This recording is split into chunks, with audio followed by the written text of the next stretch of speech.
Video शुरू करने से पहले चैनल को लाजमी सब्सक्राइब करें। नहर की बहन अवनी के यहाँ एक बेटी की पैदाइश होती है।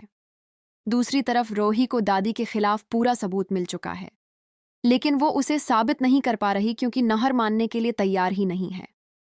इसीलिए अब रोही को सईदा शीतल को ही सामने लाना पड़ेगा, तभी जाकर सच सबके सामने आ सकेगा।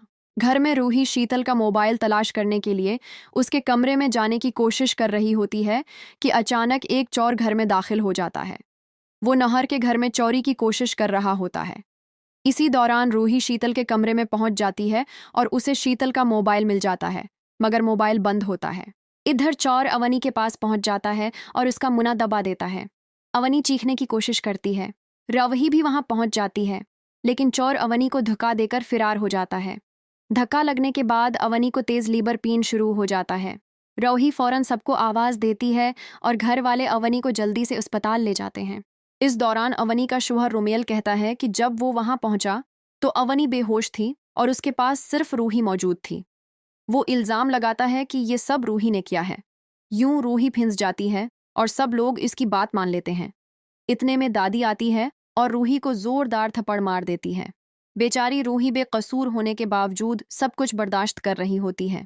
बाद में रूही वो मोबाइल लेकर एक मेडिकल स्टोर पर जाती है और उसे ऑन करने की कोशिश करती है, लेकिन मोबाइल चार्ज नहीं होता। तब जूही उसे चार्जर देती है और रूही मोबाइल चार्ज कर लेती है।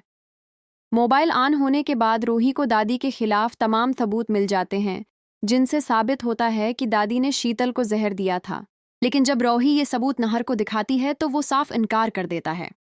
वो कहता है कि ऐसा हो ही नहीं सकता। वो अपनी दादी को जेल नहीं भेजेगा, चाहे खुद जेल में ही क्यों ना रहना पड़े। अब रोही ने फैसला कर लिया है कि वो शीतल को खुद सामने लाएगी और सबके सामने सच का पर्दाफाश करेगी, तभी नहर जेल से बाहर आ सकेगा। कहानी एक निहायत दिलचस्प मोड़ पर आ चुकी है। अगली अपडेट्स के लिए चैनल को सब्सक्राइब करें।